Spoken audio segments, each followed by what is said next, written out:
اب نہیں عمل کچھ سختی کی گئی ہے، یعنی امید ہے کہ implementation اگر بہتر پچھلے ہوگا۔ برس سے اس کو ہم کمپیئر کرتے ہیں تو آپ نے کہا کہ بہت زیادہ نمبر ہے، obviously کیسز بڑھ گئے ہیں۔ تیمور جھگڑا صاحب، آپ کیسے دیکھیں گے کے پی کے کی صورتحال کو اگر ہم موازنہ کرتے ہیں کہ پچھلے برس اگر اسی مہینے ہم بیٹھ کے بات کر رہے تھے تو تب کیا صورتحال تھی اور اب کیا صورتحال ہے؟ اور آپ بھی یہی سمجھتے ہیں کہ اس کی صرف اور صرف بنیادی وجہ یہ ہے کہ لوگوں نے بہت اس کو آسان لیا ہے اور بہت اس مسئلے کو سنجیدگی کا مظاہرہ اس حوالے سے نہیں کیا؟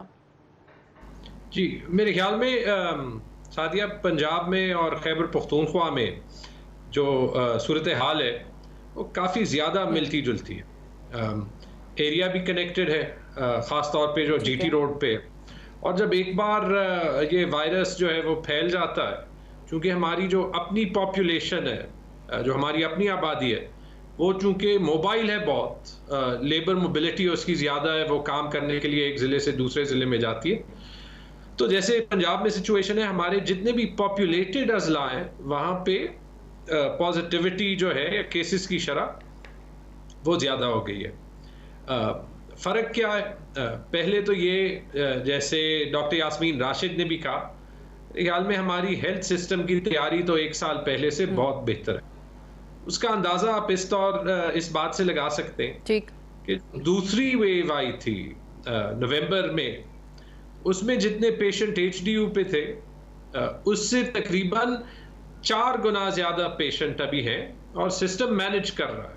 لیکن آپ نے کہا کہ بیڈز کا بھی اتنا مسئلہ نہیں ہے، سٹاف کا بھی اتنا مسئلہ نہیں ہے، آکسیجن جو قلت ہے وہ آڑے آ سکتی ہے۔ اب بھی یہ آج ہی آنے سے پہلے یہ ذرا آکسیجن کے حوالے سے بات کر لیں کہ جو پاکستان میں آکسیجن بنانے والی کمپنیز ہیں انہوں نے پاکستان کے لیے اس حوالے سے خطرے کی گھنٹی خود بجا دی ہے۔ پاکستان آکسیجن لمیٹڈ کے مطابق ملک میں 5 ایسی کمپنیز ہیں جو کہ ہسپتالوں کو آکسیجن فراہم کرتی ہیں، اور وہ یہ کہہ رہے ہیں کہ ہم اس وقت اپنی فل کیپیسٹی پر کام کر رہے ہیں، یعنی 100% پیداوار جو ہم دے سکتے ہیں وہ ہم کر رہے ہیں، لیکن اگر اسی طریقے سے کیسز بڑھتے رہے تو پھر ہمیں بھی مشکلات کا سامنا کرنا پڑ سکتا ہے۔ یہ وہ کمپنیز ہیں جو ہسپتالوں کو آکسیجن فراہم کرتی ہیں، ان کی طرف سے بیان آیا ہے۔ لیاقت شہبانی صاحب، بلوچستان کے حوالے سے مجھے اچھی طرح یاد ہے آپ سے جب آخری دفعہ بھی بات ہوئی تھی تو آپ نے ہسپتالوں کے حوالے سے اور obviously جو وہاں پر کمیاں ہیں، چاہے وہ بیڈز کی ہیں، سٹاف کی ہیں یا ادروائز، آپ نے ان کا ذکر کیا تھا، لیکن اب جب نمبر بہت زیادہ بڑھ گیا ہے تو اب کس طریقے سے آپ ان چیزوں سے لڑائی کر رہے ہیں؟ کرونا کے ساتھ ساتھ اپنے ریسورسز کم ہونے پر کس طریقے سے فائٹ کر رہے ہیں اس چیز کو؟ جی سعدیہ، ریسورسز کی کمی کے ساتھ بھی ہمارا مقابلہ ہے، اور جو ہیلتھ ریفارمز ہیں اس کو بھی ہم کر رہے ہیں، اور ساتھ ساتھ عوام کی جو خیر سنجیدگی ہے اس سے بھی مقابلہ ہے۔ چائنا کے حوالے سے پاکستانی اسٹوڈنٹس چائناز میں پھنس گئے تھے، ایک خوف تھا۔ جو ہی ایران کے راستے کورونا یہاں پہنچا تو لوگوں نے خود وہ سہم گئے تھے۔ ہمیں خود لوگ کال کرتے تھے، سوشل میڈیا پہ رابطے کرتے تھے کہ میرے محلے میں کسی کی کھانسی ہو رہی ہے، اس کو چیک کیا جائے، میرے محلے میں جو ہے کسی کو یہ مسئلہ ہو گیا نا، تو لوگ خود انٹرسٹ لے رہے تھے۔ تو اس مرحلے پہ لاک ڈاؤن بھی آسان رہا، اسمارٹ لاک ڈاؤن بھی آسان رہا، لوگوں کو ایس او پیز، حالانکہ آج اس سال آپ جو ہے آکسیجن کی شارٹیج کا جو خطرہ ہے، جو بگل بج گیا ہے، اس کا آپ خطرے کا گھنٹی ہمیں سنا رہی ہے۔ پچھلے سال ان دنوں ماسک اور وینٹیلیٹر اور پروٹیکٹیو گیئرز وہ اسی طرح نایاب ہو گئے تھے۔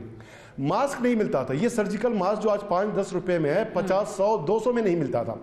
لوگ گھروں میں اپنا ماسک بنانا انہوں نے شروع کیا، ٹیشو پیپر کے ذریعے ایک ویڈیو وائرل ہوا تھا، حتیٰ کہ لوگ ٹیشو پیپر بنا کے اس سے ماسک استعمال کرتے تھے۔ کیوں؟ کہ وہ خود ان میں خوف تھا۔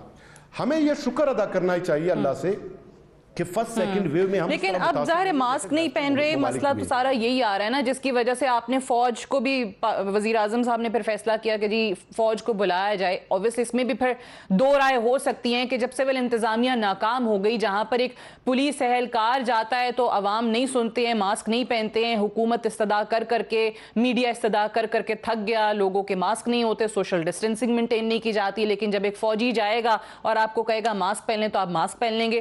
یہ بھی ایک عجیب سی بات ہے۔ بٹ مجھے یہ بتائیں کہ چلیں بریک کے لیے مجھے کہا جا رہا ہے، بریک سے واپس آ کے اس پہ ذرا تھوڑی تفصیل سے بات کر لیتے ہیں کہ ابھی آج وفاقی وزیر داخلہ شیخ رشید یہ کہہ رہے تھے کہ باقی تو تینوں صوبوں میں اور اسلام آباد میں فوج تعینات کر دی گئی ہے SOPs پر عمل درآمد کرانے کے لیے. سندھ نے انہوں نے کہا کہ پہلے ریکویسٹ کی اور پھر بعد میں وڈرا کر لی, اور ابھی کچھ یہ کہا جا رہا ہے کہ شاید وہ کہتے ہیں کہ اجلاس ہوگا تو اس میں ہم فیصلہ کریں گے اور پھر بتائیں گے کہ ہمیں فوج کی یہاں پر ضرورت ہے یا نہیں. تو کیا واقعی یہ مددگار ثابت ہو پائے گا؟